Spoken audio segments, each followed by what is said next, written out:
Matt and Luke's Sci-Fi Sanctuary.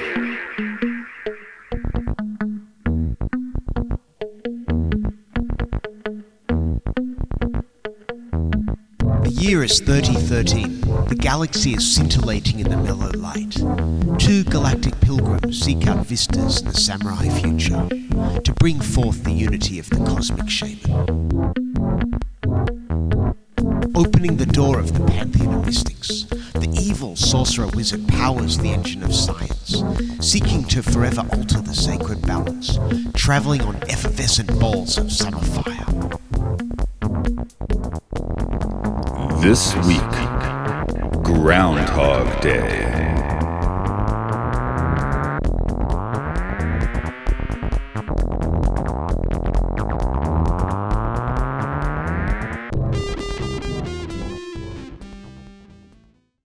Put your little hand in mine. There ain't no hill or mountain we can climb. Babe, I got you, babe. I got you, babe. In the year 1993, Bill Murray told us the weather. In the year 1993, Bill Murray told us the weather. It's cold In the outside. year 19... I was wondering how many I could get away with before you made me stop. Well, I was only two in a bit. I was thinking of screaming it's cold outside much earlier. So yeah, lots of quotables here. Selling insurance. It's Groundhog's Day. It's Groundhog's Day. This is Sci-Fi Sanctuary. This is Matt and Luke's Sci-Fi Sanctuary. In fact, where this is Matt. And this is Luke. There, got that out of the way. It is Groundhog's Day the movie everyone likes? Have we heard anyone say they don't like Groundhog's Day? Oh, right. Okay, I've got a story for this. Okay, good. My high school girlfriend hated, I've forgotten her name, got to scroll up.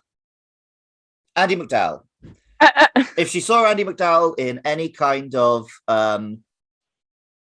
like makeup commercial, L'Oreal commercial, whatever, she's like, oh, Andy McDowell. I was like, why do you hate Andy McDowell? And she's like, because she was only in one movie and now she acts like she's famous. Because she's only in 4 Weddings and a Funeral, and now she acts like she's a big star. And then like 6 months later, I saw Groundhog Day and she's in it. And I went to the girlfriend, I was like, wait, she's in 2 movies. She's also in Groundhog's Day. And then she's like, yeah, that's why I hate Groundhog's Day. But your whole thing falls apart if she's in 2 movies. Okay, there's someone that doesn't like Groundhog's Day, but for the most insane fascinating reasons. Anyway, the tact we're going to take on this film today, because there is a sci-fi tact, we'll hit on a little bit, but we have our Buddhist correspondent, Von Gout, coming in to chat it up a bit. Hello. Hi, guys. Hi.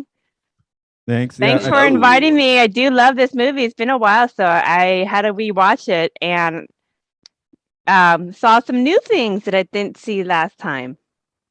It is a movie that like kind of rewards you for that, I think. So yeah, for obvious reasons, right? I think it's made to be rewatchable. Right. I guess we'll do a little bit of a how we first got into this one, which is this was just the suburban film experience for me. I think it's the first film I saw at the new multiplex not too far from my house. It was exciting for that. I think I went with my dad, but yeah, we came out just like, whoa, that was so great, like, and then the feeling has never really faded on this one. This is just not far from. I'm not quite sure if it's top 10 for me, but that's because I want to put like, weird psychedelic movies with flashing lights in my top 10. Mm-hmm. I was thinking, because Matt has recently started his Twilight Zone podcast, cheap plug there for Time Enough podcast. This has a Twilight Zone feel in that it makes the sensible decision that it doesn't need to tell you why any of this is happening. And that was supposed to, there originally was a prologue where they were they talked about giving, but I think the film is much better for not doing that. No, I would concur with that because back to the John Carpenter thing where they only show you like a small sliver and don't tell you anything else. This movie kind of does that, but at the same time, it didn't bug me as a kid because it gives you, like, you get the run of the town. So it's not like you're really missing a spectrum of anything.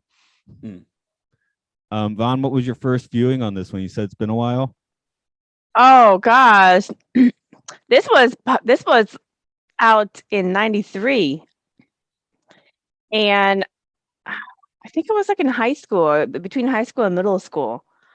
So, it has been a while, but the thing I really like about it is that I know it's for Groundhog's Day, but it kind of has that holiday feel. So if it wasn't Groundhog's Day, I could see them repurpose it for Christmas and New Year's, and him coming to the realization and his turning point on New Year's Eve. But yeah, I really like a lot of aspects. So yeah, I saw 3 turning points for his character, so we'll get into that. I think the film works well for it not being a big holiday like New Year or Christmas, because then it would be too obvious, too schmaltzy. It's the fact that it is, like, Groundhog's Day is pretty small and boring. So you can appreciate why this like big city guy is not interested in it. And that's why vernacular. The lesson he has to learn is a bit deeper. I mean, when you say Groundhog's Day now, I don't think of February 2nd. I think of this film. Yeah, you say that's completely usurped it. That's a time loop. Groundhog's Day now means a time loop as opposed to some weird holiday. Well, that's how it's become pop culture. It's become a kind of a cult sensation in that, the movie title has a whole connotation to itself. That's the badge of success. Seeing your shadow. I don't know if Harold Ramis got that deep. Maybe he did get that deep in it, but the whole idea of seeing your shadow. Mm-hmm. I always, when I want to say the title or write the title, there's 2 S's I want to put in there. I want to say Groundhog's Day, but it's not. It's Groundhog Day. Yeah, I think I've even been adding the S. This Zoom meeting has the S on it. I put the S on this. 1 S. I'm only Groundhog's Day is what. But yeah. Good point. My first note is my literal note is Groundhog's Day has no possessive. That blew my frickin' mind. Yeah. I think it's funny because I think, well, if this happened to anyone, the question is, would you do much of the same things that he did, that Phil did? And I think the writers really took the approach of the common things that many of us think about. Well, if we're doing the same day over and over again, let's do a lot of the things that he did. So we got to kind of have that ride of the kind of the shock factor, and then going into the train incident and having the police chase. How many people have not thought of that? I will say, I was thinking, what would I do? Like walking home last night, what would I do with that day? And I was like, I can make podcasts. Oh, but they wouldn't be there after everything. I could make music. Oh, but it wouldn't be there. I guess I could write music, but I generally, I don't know why, but I put the number 3,000 years for his time stuck in the time loop. And yeah. How long do you think the time loop was? It's got to. I've actually written my synopsis. I've been writing it as we talk because I forgot to do it in advance. That's why I've been on my phone. But I think it has to be. I think I've heard people have calculated it has to be like a pretty huge amount of time because of the things he learns in the time. Like he masters the piano and masters ice sculpting, and that's years of work right there. What do they say? And I think the director said he hours? thinks it's like 10,000. Yeah, I think the director does have an idea in his head for what it was, but okay, so I'm lowballing at 3,000. Okay. Yeah, that's a good point. Oh, how painful. What do y'all what do you think of that idea? The 10,000 hours needed to master something. Does that seem right? Wrong? Can you be a virtuoso? Maybe he picked up piano real quick. Like it depends what. Because the thing is, most people who an outsider would say have mastered it would say they've just begun. So what is a master of something like piano, of something like ice sculpting? Maybe he's learned to play other people's music, but can he play by ear? Can he create music? Yeah, I think 10,000 is a baseline. It's meant to be, this is how much time it would take so that literally anyone can master it. Some people don't master, but after 10,000 hours, anyone can do it. Luke, how far are you on that synopsis? I'm done. Okay, I'm curious to see how you're gonna rock it. I No, was it's very brief. You know what mine are like. yeah, I know. I was glad when you chose the hog and I took last week's episode. Okay, let's hear it. Then put your little hand in mine. There ain't no hill or mountain we can climb. Babe, I got you, babe. I got you, babe. Phil Connors is a Pittsburgh weatherman who dreams of the big networks. Once a year, he travels to Puxatawney and reports on the more famous weather predicting Phil, the Groundhog. This year, he and his cameraman Larry and producer Rita are trapped there by a blizzard which he predicted would go the other way. He powers through despite hating small-time life, but wakes up to relive the same day again and again. He tries getting laid, tries getting rich, tries killing himself, lives millennia, but eventually learns to just vibe and help people.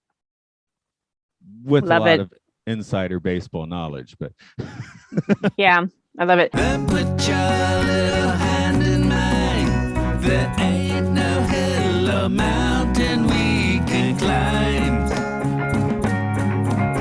Babe, I got you, babe. I got you, babe.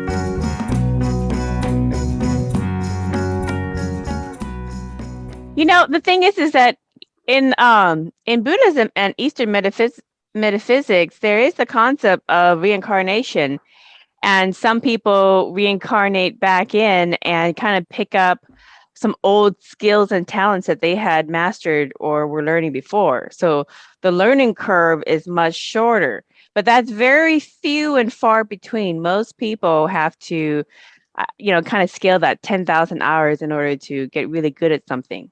But there are those rare exceptions. They would call them savants or prodigies. Yeah, I was recently reading a book about the only Westerner who ever became a samurai, or one of the only ones. And there's a line in it that multiple times the Japanese people say, I guess he was Japanese in a previous life. I was going to say that. He must have already been a samurai. Yeah. Well, Every again, time he picks something up, they're like, I guess he was Japanese in a previous life. Well, see, that's how they recognize if you're an old soul. The Yeah. test for a Dalai Lama. Do you know the test for a Dalai Lama? I don't know Okay, the the details test- of it. Okay, so real quick. So the test for an old soul is if they can recognize an item of the previous soul that they're trying to prove they Oh. are. Um, Okay, so like the Dalai Lama, when they pick a new Dalai Lama, all of the monks and people will meditate and try to vibe into that frequency and connect with source to try to geolocate where in the world this soul is going to be born. And then they bring items and just random items. But if that child picks the right ones that are directly from that previous soul, then that's another confirmation that they have the right soul. But it's the same kind of thing. So like with the samurai, if the white man who became the samurai, the only samurai master, maybe he came back and just picked up his old sword, but he just happened to have a different skin. So the reason I went, when you started telling me that, that's how they find the new Avatar in the cartoon series Avatar as well. That's where that Yep. comes from. makes Yep. sense. Wearing the robes. Yeah, I mean, I've said before, I definitely have felt a pull to the exact valley I'm in now. And well, I guess Luke, for you too, because I mean, once you've been in Japan for more than 3 years, you tend to have more of a reason for showing up. Right, yeah. At this point, I'm not here by. At this point, after 4 years in like 3 days. If I was going to be here temporarily, I think I'd have left by now. Yeah. Although certain world events might change the answer on that one a little bit. Yeah, moving around isn't the easiest now. But yeah, I'm perfectly happy to be stuck in my valley for the moment. And well, I haven't really been out of it recently. So how deep is your valley? I do, of course, I want to get down deep with the movie, but let's do a little bit of the actor talk, since I guess we do that about here. What phase of Bill Murray is this? It's 2 or 3, I'm guessing, because he kind of quit making movies for a while in the mid to late 80s after Ghostbusters. They drove some truckloads of money to his house to do Ghostbusters 2, and this wasn't too long after. I'm kind of wondering. I thought this was 1990, so now I got to check what he was kind of up to in that little bit of time there. I'm not as familiar with the progress of Bill Murray as you are. Yeah, it does feel like, I don't know what it is about it, but it feels like for him it's a passion project. This doesn't feel like the film he picked up for a paycheck. He seems very into this film. Maybe that's just that Bill Murray is good at what he does, and that always comes across. But well, I kind of feel like it's Harold Ramis's passion project, and Murray's like his buddy.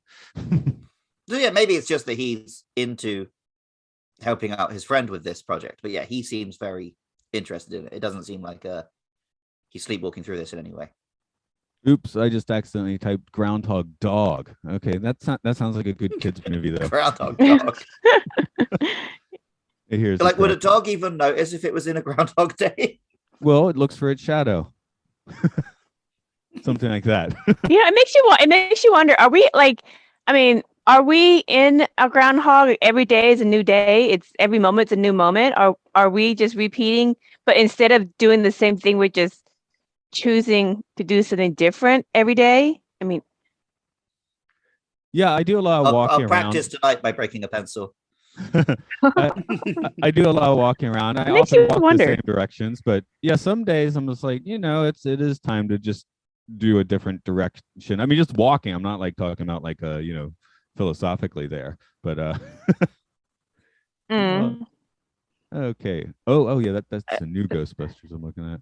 Man, he's been in so many movies. Okay. Yeah. Okay, there are 2 notable ones between Ghostbusters 2 and Groundhog Day being Quick Change. Does anyone know the movie Quick Change?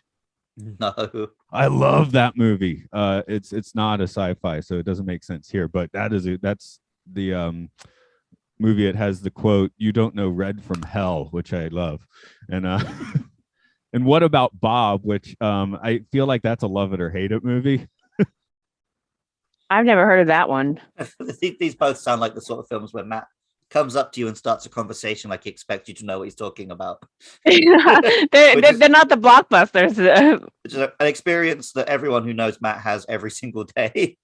Yeah. What About Bob is he starts with Richard Dreyfuss, who becomes his new therapist. And Bob's like extremely neurotic, and the Dreyfuss takes his summer holiday to a summer house. So Bill Murray's character Bob just like follows him there and charms the family while he drives his therapist insane. So, but that includes the wonderful part where he's scared of the water, so they end up lashing him to the mast of the boat, and they're sailing. He's just screaming like, "I'm sailing! I'm a sailor man! I sail!" So, I don't know. Sorry. What About Bob's a great movie. I'm going to recommend it. That actually does sound amusing. Yeah. We did a little bit of talk of Andie MacDowell already. So, fuck that bitch. Right. I actually like her on Four Weddings and a Funeral. So I've got no beef with her. Yeah, she's fine. She's a very. Are you sure, Luke? I mean, does she unconsciously remind you of some gal in high school or college that said no to you on a date or something? What is it about Andie MacDowell that? Well, it's the opposite. I guess she reminds me of someone who said yes and hated her. Yeah, it's so. Anyway, she's okay. I feel like her character a little bit is like, with all the like, oh, I always drink to world peace and I love French poetry. Is she getting a bit close to like, not quite, but almost Manic Pixie Dream Girl? Like, here's this perfect, nice person. I feel like maybe she's putting it on a little bit. Yeah. Mm-hmm. Yeah. She's got a little more professional to her, I guess, than the full yeah. on. That's not the word I need, but I can't think what the word is. But it's like she's such a perfect image of like, here is a good person, that it feels a bit over the top, and you wonder think it's if kind of fake. Yeah. Mm-hmm. Okay, I can see that. Like there's no edging to her character. Yeah, there's no edge or twist to anything she does. She's there to be like this perfect love interest that Bill Murray has to become good enough to get. Right. Well, that's the cross he has to hurdle, the bound he has to hurdle. Sorry. Just a few of her other films, actually, that are not For Weddings and a Funeral, because It doesn't exist, making it up. Yeah, Sex, Lies, and Videotape, Green Card, Hudson Hawk, the fantastic flop, The Player, which is really good.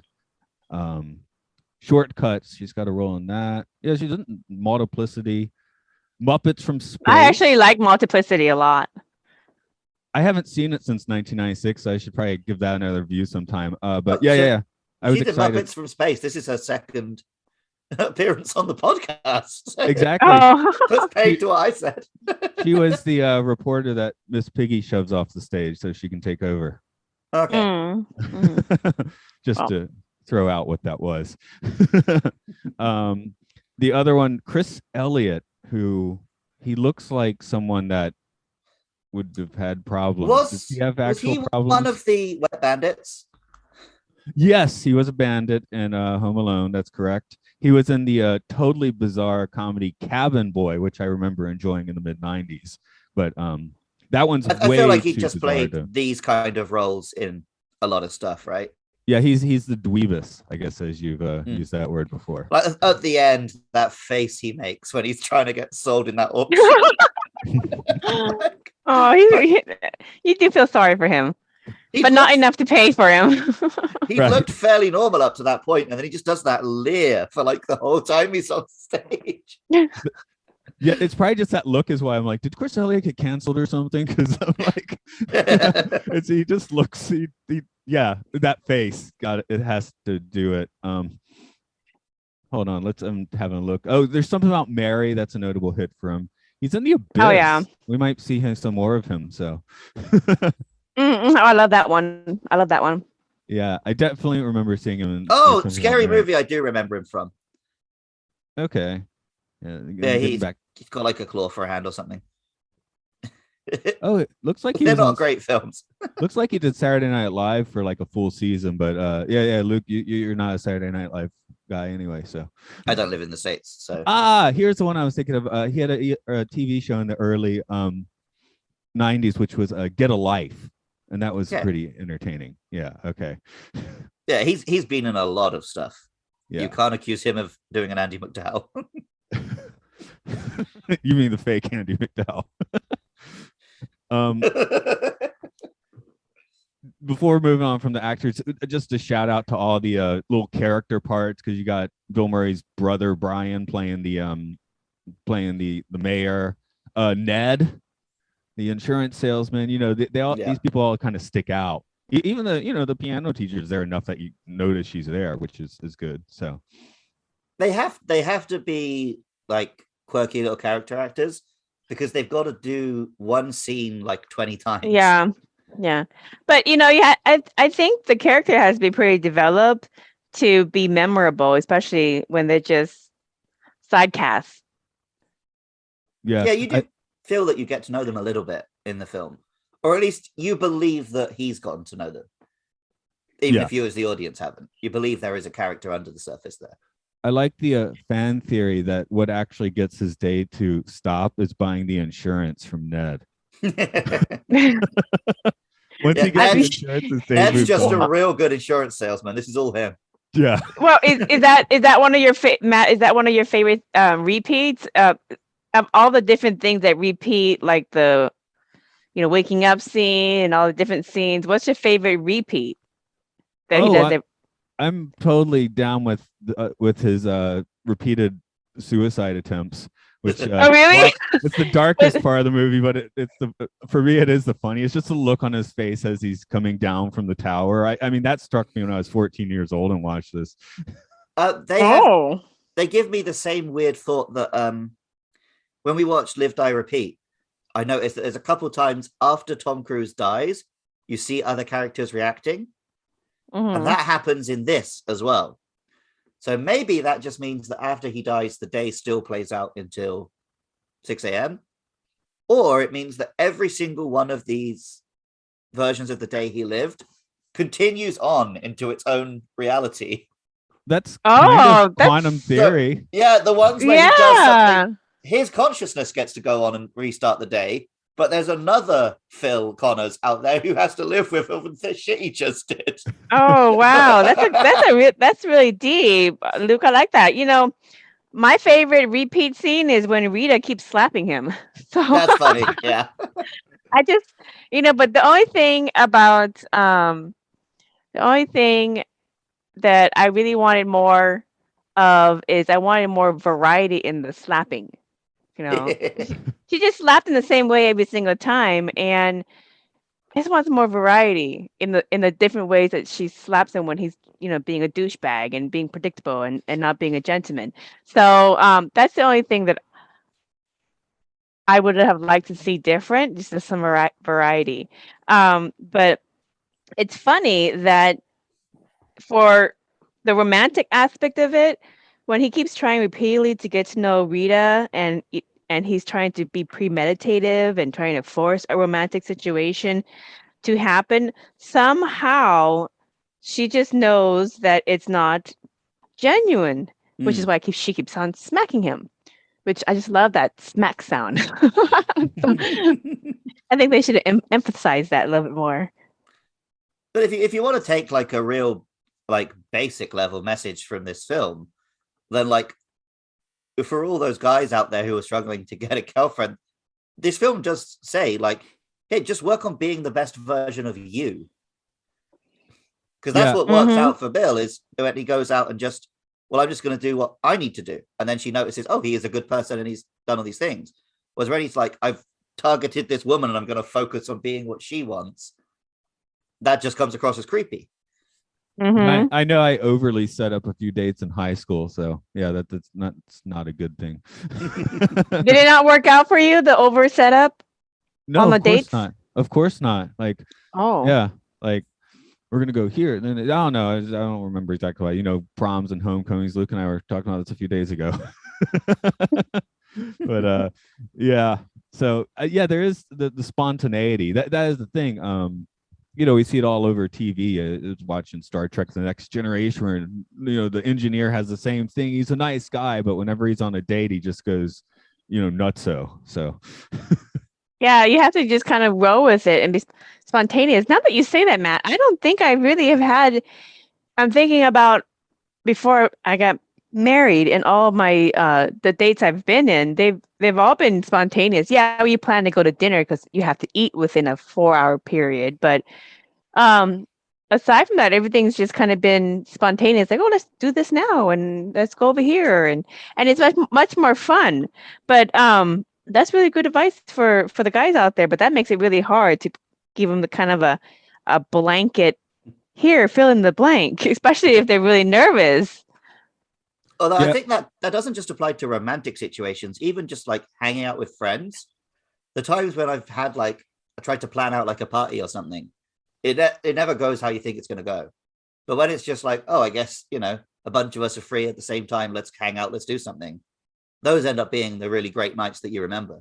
Yeah, what in high school, the problem that I do is I'd plan it out like the homecoming night or something, and suddenly it's like, hey, our friends are over here, let's do that instead. And I'm like, what? No. So then I'm like, no, but I want to do this, and then of course you just awkwarded up everything. So that was kind of my thing, like not being able to change my plan, which is still a problem for me. When the plan changes. That is one nice thing about wearing masks is when something suddenly comes at work, I don't make that look of disgust before going ahead and doing it. They don't, or at least they don't see it, right? Because my wife's like, you're making that face. I'm like, yeah, but I'm gonna stop making it in 2 seconds. I just need to adjust to the new reality. You just, you're expressionless from the eyes up. Right. But yeah, I have the what we're changing the plan face, which is I mean I'd probably in the past let that go on for my entire day, where now I can usually diffuse it in 2 to 5 seconds. Yeah, well, it's funny when Phil gets sour after his plans to win over the heart of Rita has kind of fallen apart, and then he decides to kidnap the Groundhog and go into your favorite thing is all the series of suicides. I guess with the kidnapping the Groundhog, it kind of makes sense that he thinks the Groundhog is the magical thing that's doing this. Mhm. So I can kind of see his angle there. It is Groundhog Day. Yeah. So yeah, I guess when I saw the movie, I know British humor does this all the time, but I don't think I'd seen so much stuff yet. I hadn't seen my Blackadder, so just I think it struck me when I was younger as being like particularly dark humor, and that got me. Blackadder having already done it like way more than this, but Well, it's dark, but also it's Bill Murray is very dry. yeah. Like Bill Murray's humor lands very well in British humor as well, I think. There's There's quite a few Bill Murray comedies where you can be like, watch the whole film and be like, wait, were there jokes in that? I feel like I liked it, but I don't remember it having jokes or being funny.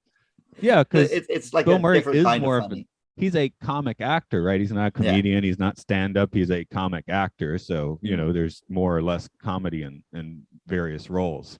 And this does hit a very sweet spot of that. Like we said, I guess if she is like some kind of fluffy dream poof girl, trying to just change up the language because we decided that wasn't quite it, like that, maybe the drama, it doesn't quite completely work, but it mostly works, and that's fine because this is a comedy in the end. Yeah. Yeah. Well, I mean, I just thought at some point he's going to figure it out because there's really no way to fail when everything just continues to repeat itself until you figure it out. So he's going to try everything. But when he kind of comes clean with Rita and tells her about all these metaphysical things that are happening and why he continues to get the same day over again, I think that's kind of when he started to care for others and had no expectations for himself. When I first saw the movie, I remember like I'm a god being like, oh, that's funny, that's a joke. But now I'm like, oh yeah, of course he's a god. We all are to a certain extent. But yes, in this day, he is a god. God for a day. Yeah. Oh, I enjoy the piano scenes and the ice sculpting scenes, and I would have liked to see more of some of the skills that he learned. One of my favorite jokes of the film is when he first goes to get the piano lesson, how long they leave the shot on the student who's been kicked out. Just slowly walking away miserable, like what just happened. Yeah. That might have happened yesterday. They dragged me off to do a trial lesson when I had 3 minutes left for a class, and all the girls were like, aren't we finishing this game? I'm like, well, I can't explain it to the person filling it. And I sort of did that yesterday, I think, but that happens occasionally. So yeah. Anyway, at least I don't have to claim it was my fault. Then put your little hand in mine. There ain't no hill or mountain we can climb. Babe, I got you, babe. I got you, babe.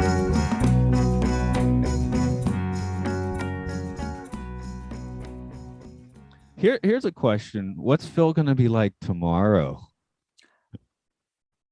The film doesn't go into it that much, but yeah, he must have gotten pretty detached from like normal humans for a while there. And like, a lot of what makes him amazing is that he knows everything that happens in this day. That doesn't apply to the next day. Unless it does, unless he just gets to repeat every day for the rest of his life until he can perfect them. Well, what I saw some changes in kind of his approach to the same day. Phil is self-centered and all about himself. And his whole approach for going after Rita was self-centered, all by himself. And when it didn't go his way, even knowing that he knew pretty much everything was going to happen in that day, he like you said, he's detached from everybody else, detached from reality, kind of gave up. It's like, what's the point of living? But he finally took a different approach where he took in the homeless man and actually tried to be kind to the homeless man. And through a series of events of the homeless man, he really started to appreciate life and understand that it's not just about him, but it's also about him being a part of everybody else's life. So it was kind of an equal share of presence. Yeah, I think he will be a very different person the next day. Like he's had, you know, a millennium of character growth. So I hope so. But you know, even with the character growth, now he has to deal with the reality of the next day and not being a god the next day, unless he's just going to live every day like this now. But at least he can approach the next day now as a piano prodigy and a master ice skater and someone who everyone in this town loves, and he knows them really well. Like, to be honest with you, the guy that he ended up growing into is a much cooler guy. I mean, I'm sure he would want to hang out with himself or date himself or, you know, just kind of work with himself. I mean, that's what people strive to do. Like if anybody is going to like you and want to be around you and maybe have a relationship with you, you have to love yourself and you have to want to be around yourself. And in the beginning of the movie, he said he didn't like himself at all. By the end, he said, I really do like myself. But then the next day, I'm thinking he might have some PTSD because he's been in this fishbowl for an awful long time. I guess for the rest of his life, if he ever hears that Sonny and Cher song, it's gonna. Well, I got a friend who he gets the same reaction from the Heathcliff theme song, which is an 80s cartoon, because he used to have a Heathcliff alarm and it would play the song every morning. So now the song drives him insane. Oh yeah, I have that with that I forgot his name. That Jason Derulo song that used What You Say, because that was my alarm clock for a while. At the time when I was waking up early to work in a supermarket and going out partying most nights. So that song was constantly waking me up when I'd had like 3 hours sleep. No, you're lucky. I just had the annoying loud bell. Yeah, same here. I just have it's okay to hate the bell, right? But now I hate quite a nice song. Yeah, no, I learned never to get that kind of alarm clock, of course. Yeah, I've gotten pretty good at waking up before my alarm goes off. So I guess my internal clock's going well. But on a Saturday morning, I'm still not quite going to trust that, you know? Yeah, I usually can. But like you say, it's best not to rely on that when you've got to be up for something. Right. Okay, so what if you get it? Obviously, Phil doesn't get to choose what day he repeats, but it's always a fun thought experiment when you're talking about this movie. Like, hey, what day are you going to repeat? Oh, that's easy for me. Okay, then you're first. Okay, that's easy for me. My wedding day. I had from the moment I woke up to when I fell asleep after getting married to my husband, I had fun. My husband and I were really involved in planning it. We planned it exactly how we wanted it in terms of the settings and this and that. And we just enjoyed it. We had a great time. We weren't busy trying to make sure that the vendors are working and everybody's doing it, because we had organized everything and then just let it go and let everybody do their job and just trust it. And we just had the best time at our wedding. We ate a lot and we danced a lot and we were partying at our own wedding. We just had a great time. I would do that over and over again every single day. See, I don't want to pick a day like that because you can't do anything different on that day. So no matter how good a day I pick, eventually I'm going to want to do something different. So I guess I would pick a day in the middle of a week off when I've just been paid. And then I could just do anything. I don't want to relive a specific day I've already had. I just want to have a day where I can do whatever and relive that over and over. Yeah, I guess I have a similar thought. Mine's kind of weird because I guess I actually kind of want to spend it mostly by myself, but I'm leaving in the option for not, which would be a lot of my Mondays now. I'll drive up to the family house, which is like kind of like a really nice old Japanese style house, play music, take a walk, maybe watch something if nobody's there.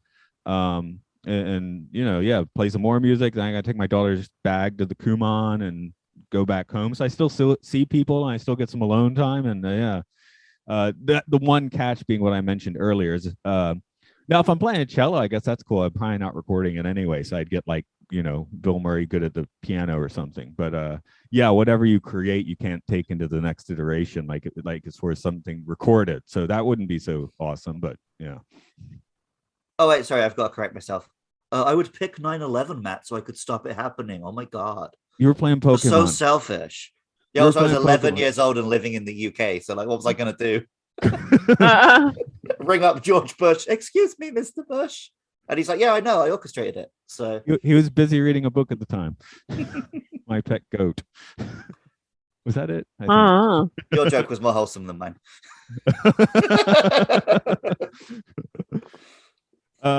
So yeah, it's interesting to go with that anyway. So let's Vaughn, maybe I'll, if you don't mind me putting you on the spot. Go ahead. What are the new things you saw going through the movie this time? You mentioned a few new observations. Well, I really like the ending where, you know, he went to the festival banquet, and that's where kind of all the nice Good Samaritan deeds that Phil did culminated, and everybody was just, you know, congratulating him and hugging him and just being really appreciated of him. And I just enjoyed the party. I enjoy a good party. I enjoyed the music that he did, and the auction was entertaining. Although I think the auction could have been a little bit more spicy. I mean, I remember in college for fundraising, they will always auction out the sports players, and they always got a little bit more spicy. They got a little hot and heavy, and so there was opportunities. I think they could have brought all the men up there, and then line them up. You know, kind of like a brochure of men to bachelors to auction out, and then the women can, you know, it would be funny if his cameraman is standing next to him doing his face, and then you know, Phil is doing whatever he's doing. But it would have been funny to see a set of bachelors up on the stage in comparison, and then do the auction. But I wonder why they only did one at a time. There's a I keep bringing it up like stupidly on podcasts, but there's a Saved by the Bell episode that has the similar thing done in the same style as this movie. So I don't know if that was like just the Hollywood trope at the time on how you do it. Well, I mean, if for boring filmmaking reasons, I guess they wanted to get the little sweet heartfelt moment out of the way and then do the gag with Larry rather than trying to do both at the same time. But yeah, in a real version, I think you would have them all up on stage at once. I think there is, and you wouldn't just let any old pervert from the audience come up and offer himself. Especially when he doesn't even live in that town. It's like, who is this guy? Yeah. I travel from town to town taking part in these. That would have been a funny scene where they could have gotten some more good laughs out of the auction.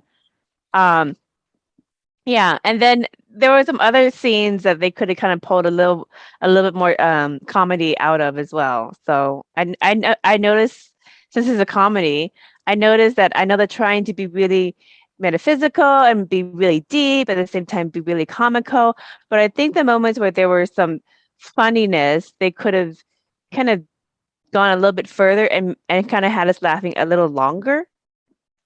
So I would have liked that a little bit more. Yeah, like I said, I think earlier, it doesn't feel like a big laugh out loud kind of a comedy. Mm-hmm. I don't think that's necessarily what it's trying to be. But yeah, there definitely were room for it. Like, I think if this film were made today, you would go way more wacky with just, oh, here are the things you could do when you're repeating time, right? Oh, whereas yeah. This film doesn't really lean into that hard. Like, Yeah. we have he does a couple of silly things at the start, but then it gets into, basically it's Rita, then he's depressed, then he learns his lesson. That's it. The film's pretty tight. Yeah, I think there actually is a lot of deleted scenes. In fact, I believe they're on the DVD, if I remember. But I was looking for them and found some fun trivia here. One, just to put into, Bill Murray seemed really down with this film. It says he was going through a divorce at the time and used this film basically as his distraction. Was calling Harold Ramis at 3 a.m. to talk about the film. Right. Yep. There you go. The groundhog bit him twice and he had to get anti-rabies injections. That's kind of fun. But the one that's a little more pertinent, I think, is the original script actually had Phil Connors, where we start the movie, he's already trapped in the day. And you're just supposed to wonder how he knows everything is happening. Like, it starts with him like somewhere in the middle. So I think that it was good to change it how they did in this movie. Like, we go in with him so we can, because he's so inhuman by the time he's a god, we need to kind of take that trip with him. Right. Yeah. That would have been like a fun and interesting film, but for like a happy-go-lucky comedy, I don't think it would have worked. Yeah. For a comedy, it's a fine line between comedy and also trying to answer or explore some existential questions that this one was trying to kind of not go deep into, but just kind of circle around. And I think they achieved what they were trying to do in that they found an entertaining way for you to kind of question, if you had to live the same day over and over again, how would you do it differently? And by the end of it, Phil ended up learning to engage with people, be kind, be considerate, contribute, and really was really a selfless person. He didn't really think about himself throughout the day by the very end. And because he didn't really think about himself per se, he had the best day, I think. That from beginning to end, that's a really good day. Mm-hmm. I am wondering if this is kind of where American generation X and Y first kind of, subtly got the idea for, like the many lives and improving and reincarnation ideas. Like, I'm sitting here thinking if anything before this would have even had me thinking about that, and having grown up in a Episcopal church. So, and I'm thinking like the answer is probably no. Quantum Leap, maybe. Oh, I love Quantum Leap. That's my favorite. That is a good one. That's more of like that's where this movie gets benefits from not having an explanation, because Quantum Leap is like, well, Beckett's just traveling through this weird invention he did, it's kind of his fault. But I don't know. What would have been entertaining is if at the very end, just as an idea, at the very end when he goes to the festival, maybe somebody else within that day all of a sudden has a Groundhog's Day. Like, oh, what's going on? It's the same thing. And then maybe he'll notice that person and they can kind of share or have some kind of recognition. Like, I just got out of Groundhog's Day and you just got into it. That would have been kind of a sequel introduction. Yeah, I think if I was making like a end credit scene or something these days, I would have had like Larry wakes up and relives the next day or something like that. Yeah, that'd be fun. You'd have expected a little joke like that at the end, but we don't really get anything. Again, because they don't make any effort to tell us what is causing this. It's just a weird thing that happened to this one dude. That idea does kind of show up in all you need is kill, live, die, repeat, whatever. Right, because she had it before and now he has it and that sort of thing. So they had your same idea basically and used it in the sci-fi Groundhog's Day. The harder sci-fi Groundhog's Day. I don't feel weird calling this a sci-fi. I mean, I could be wrong. I guess it is more of a fantasy, but well, what's the difference? What's the difference between a fantasy and a sci-fi? I guess that gets back to where you're saying this sort of like lives in the Twilight Zone, Yeah. Because here's something which dealt with reincarnation and came out 1 year before this. Bram Stoker's Dracula. Love that. I saw that, and in that case, I was confused. Of course you were. And all the mummy films from the 30s. Oh, right. Well, yeah, I actually hadn't seen those, but even then, it's a monster. You're thinking about the monster, right? You're not thinking about reincarnation as much. Whereas this one is, oh, here's just a normal guy that just keeps doing it again and again, right? Well, you know what? We can say that the last 2 years during the worldwide pandemic, that was a Groundhog Day. Oh yeah, We're doing the same thing over and over again. People often talk about how like their concept of like different months, different days, time has completely disappeared for people who have been. Like me and Matt have been on the weird periphery where Japan hasn't really had to shut down at all. So we've just been hearing about it all secondhand. But that's definitely something people talk about. But we are back. Yeah, here in the States, it's Groundhog 2 year. And I can't wait for it to be over. Well, that's the joke. We had 2020, then 2021 at 1, 2022. It's just 2020 part 2, right? Yeah. Yeah, right. So yeah, that's kind of how they roll. So 2023, hopefully. Well, I guess every year is a 2020 for the 2020s. That's too bad. Oh well. Yeah, but even not having that sort of thing going on, I sometimes I am just like, well, it's this part of the week now, and it won't be that part of the week later, which I guess Phil doesn't get the benefit of that, except that he knows it's the same day, right? Because when I'm going back to work at the beginning of the week, it's the start of the week. I'll be, it'll be the end of the week too at some point. So I guess it's fine. Hell, I'm almost to the end of the week. That's great. You have nothing to look forward to. Kind of like you look forward to the weekend.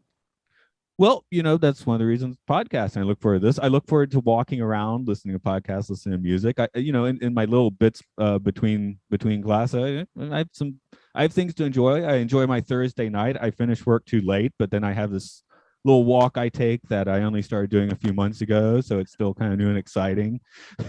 Also, I always have that feeling of like, oh, it's the start of the week.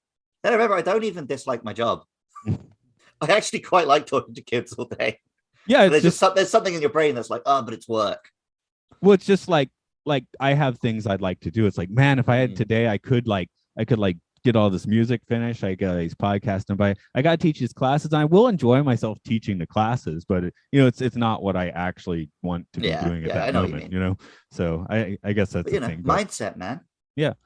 Well, that's the thing though. It's like yesterday I was like, man, I got 6-hour run here. I'm like, well, we're doing this game now. This is fun, and then it'll be 3 classes later, and then I'll be walking around the town at 10 at night, which I enjoy. So, you got to mix it up, Matt.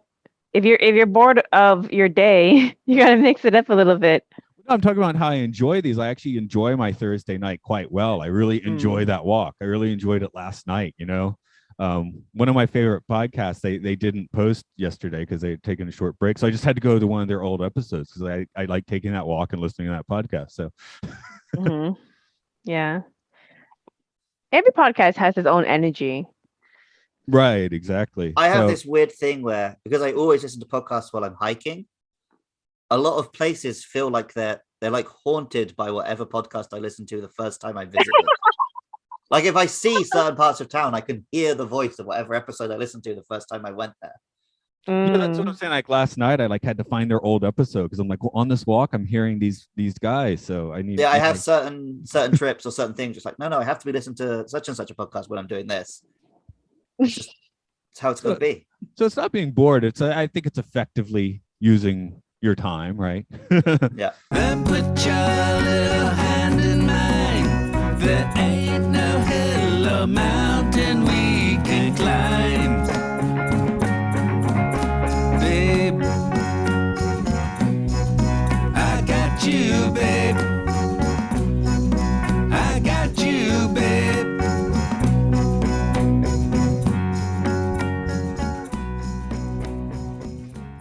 We should do a bit on how this film's holding up. I guess it's holding up pretty well because this is now just slang talk, right? Yeah. I mean, it's coming up on 30 years old. Yeah. But it doesn't feel like it's aged particularly. And maybe that's helped by the fact that it doesn't explain anything. Because if they'd done it like, he like Gremlin style, he goes into a mysterious Chinese shop and buys a cursed object, that would have aged. If they tried to go sci-fi, there'd be an effect shot that kind of aged. But they don't do anything like that. So it's just actors on screen being charming and funny, and that stuff doesn't really age. Yeah, I guess hairstyles the only thing Mhm. that's aging this one. But again, it makes that doesn't feel aged because the film is about one specific day in one specific year. Yeah. So you could just think of it like a period piece. Mhm. Like if you made a film now set in 1993, it would look like this. Like the cinematography hasn't aged, the performances haven't aged, the writing hasn't aged. Yeah, this is, I mean, Hmm. we were talking more about the concepts than the characters, which makes sense in this film, but it is like very well put together. I mean, there's Mhm. not really any seams showing, which is kind of nice. I mean, we can always wish like a scene were a little different, but as far as like just how it looks, you're never like, wow, that fell flat. So Mhm. that's pretty good. I mean, that's where it holds up as a comedy is it yeah, it doesn't have that many jokes, but it keeps bouncing because I remember, especially in the late 80s, comedy would be the first 30 minutes were hysterical, and then they'd have to like Mhm. have the plot kick in, and from there on, it's just a drag. Mhm. Yeah.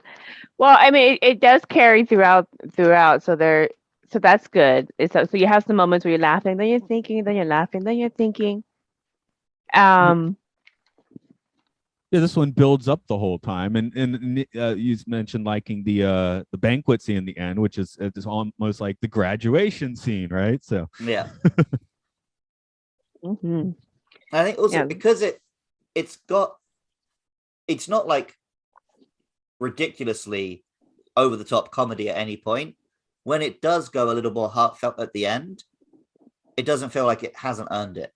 There's a lot of films where for like the first hour it's just wall to wall comedy wackiness, and then suddenly they want you to care about the characters at the end, and it doesn't land. But this film keeps a pretty similar tone throughout. Mhm. Mhm. Well, yeah, I like how they tie in all of the different storylines that he Mm. went through at the very end because it just kind of ties in all those side characters and their little stories. It's a very obvious point, which is why I haven't brought it up. But there's a lot of like video games to how this film is structured, especially when you think about how back in the day when you had to play through a game in one sitting, you couldn't save them. And it would be you'd do it over and over and over until you find the way to do it perfectly, collect all the items or solve all the problems or whatever, which is kind of what he's doing. He's reliving the day over and over until he gets the perfect run at the end. Mhm. And can't I'm speed definitely run not it the though. first person who's compared a video game to oh, he speed runs it in the middle there when he just chucks himself off a cliff. Oh right. Mhm. The Mhm. speed run is you wake up, you go straight down to breakfast, pick up the toaster, and go to the bathtub. World record, 6 minutes. Okay, but you kind of you lost though. Yeah. Having not watched it for a while though, yeah, his little chase with the groundhog and going into the quarry or whatever it was. Yeah, I definitely it started thinking of playing Grand Theft Auto, 15 years ago. So Yep. Yeah. Well, in terms of Phil the Groundhog and Phil the Man, I would have liked Phil the Man to kind of become best friends with the little groundhog, and through all the different days that he reiterates, him and his little friend kind of like have a sidekick and just look at him like, "Oh, that's what you're doing today." It would have been I think it would have been funny to carry on the groundhog to all the different things that he does. Like Yeah, all of a sudden they become friends after he tried to kill himself or try to kidnap the groundhog. All of a sudden he became friends with it, and then that was his little pocket creature that he carried around with him every day. there was the scene where he's in the car with the groundhog and it's sat next to him and then he's letting it drive. And I was thinking, like, I bet in the trailer, this scene was all over the trailer. And people came to this film thinking the groundhog was going to be like his little sidekick. And That's what I was hoping. Yeah. it would have been funny if the only other living thing that notices the lupus happening is the groundhog. Exactly. So, That's what I'm saying. There's got to yeah. be some character that is not part of the game, Yeah, not part of the loop cycle. he doesn't have any humans he can talk to, but this like little groundhog is aware that the day is looping. and it Then it would responded, have but made more sense when he decided the only way to solve it was to kill the groundhog. Exactly. And if that makes sense that he thought that the only way is to kill the groundhog, then maybe the next iteration, the next day, that groundhog all of a sudden just kind of like cats, all of a sudden is very metaphysical and knows what's going on and is just kind of going, well, today you did something different, and kind of hint based off of the groundhog's expression that he knows what's up, and so end up being friends and kind of going through the same things that he went through, but then there's somebody back to mirror back to him kind of how his progress is going, because otherwise he's just by himself in this universe that continues to repeat itself and no one's noticing. But it would be funny that the one person that notices the difference is the one that's not a human and can't talk. Yeah, but in reality, he bit Bill Murray twice. Yeah, and it would have been That's why all funny to his see him scenes were get bit.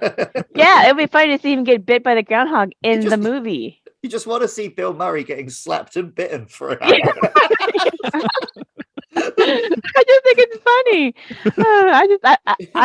It would have been funny. I think it would have been funny if there was some moments where maybe he fell asleep and the groundhog, bit his toe in bed or something, and he wakes up with the alarm, and just different iterations of how he and this groundhog have this relationship You're throughout accusing his me episode. of having beef with Andy McDowell. At least I don't wish violence upon her. Well, he does make friends with an elephant in Operation Dumbo Drop a few years later, so there's that. And then he gets to play the sassy cat in Garfield. Well, exactly. Well, see, the thing is that, how you were saying earlier, Luke, with Annie McDowell, her character being so predictable and so dreamlike and so perfect. The groundhog is completely unpredictable. There's no background, and you just don't know what you're going to get. So that unpredictability of animals makes it entertaining when they do something that you don't expect. So you have the gal that's predictable and the groundhog that's unpredictable. So I think if they redo this, they should consider making the groundhog more of his buddy, a little pocket creature, and entertains us in different ways. And he should end up with the groundhog, not with Rita. Man's best friend. I don't know. They realize they're never going to get along. He drives off into the snow set with the groundhog. That's cool. Are there any final points we want to throw on this film? I think I've gotten out everything I wanted to. Okay. Well, since we're talking about our groundhog friends now, I guess we're Yeah. it's fun to get to, but I assume that means we got past the big points. So Ron, how's the book coming along? You said you were taking a couple years on the new one, is it? Oh, yeah. So book 3 of Buddhist Mandalas, I just got the book cover illustrated, and it's for people who are into the Buddhist Mandalas book series. It's Miriam, which in the West you will call Mary, but it's Miriam of Magdala, and it's her and her three children. And according to Buddhist documents. But that's the book cover, and I haven't wrote it yet. It's going to take some time, and I wanted to kind of sit and roll through the pandemic and kind of see how this evolves, because I wanted to basically incorporate this somehow into the book as a life lesson, because the third one just wraps up the whole experience of samsara. Yeah, I guess everyone is getting wheel. deeper. Yeah, it just wraps up the whole wheel of life. It just wraps the whole thing up. And one more time, go ahead and tell me the books that they can get now, because there'll be a few people that might want to get into that. Yeah. So you just go to Amazon and you just type in my name, which is Vaughn, VON, and then the last name is Galt, GALT. Or you can go to my website, which is merkabachakras.com, and there's a link to the books, and that takes you straight to order on Amazon. But the Buddhism books, there is the first one, which is Buddhist Guide to Manifest Parallel Realities. And that's just a breakdown of how to use the Four Noble Truths and Eightfold Path in Buddhism as a technique to basically manifest the best version of what you're trying to experience next. And then if you really want to get metaphysical, there's a 2-book series right now, which is Buddhist Mandalas 1 and 2.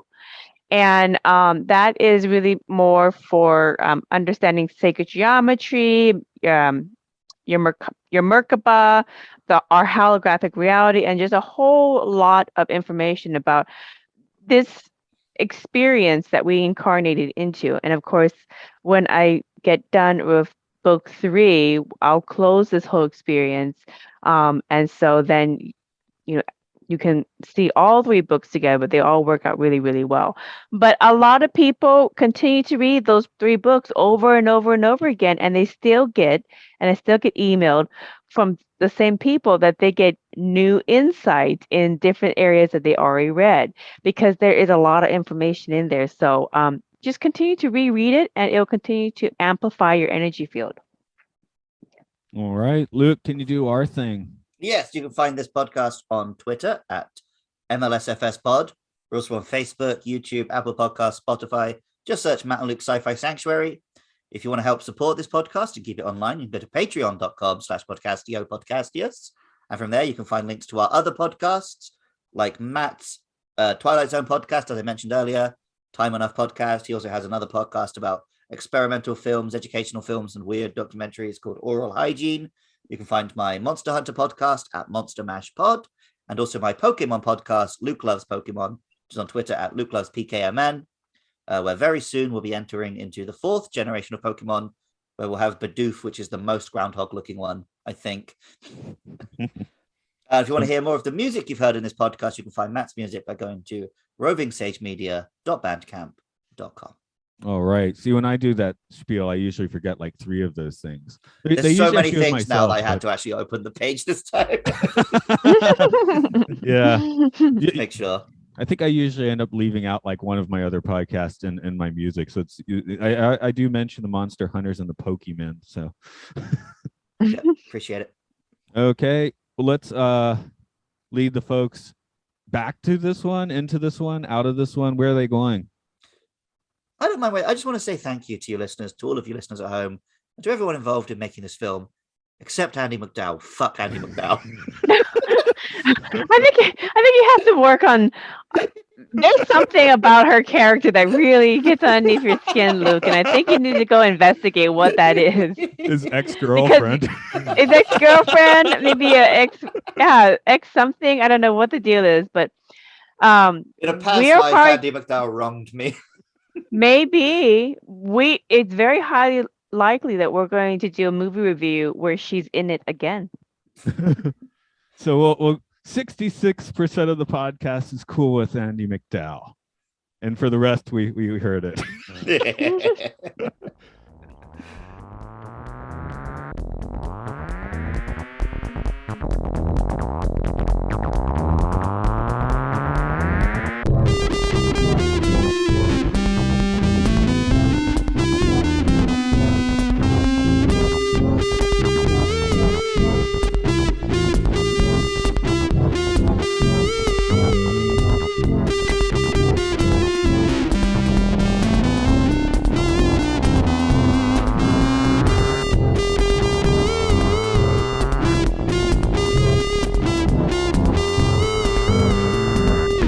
Coming soon, Dark Star.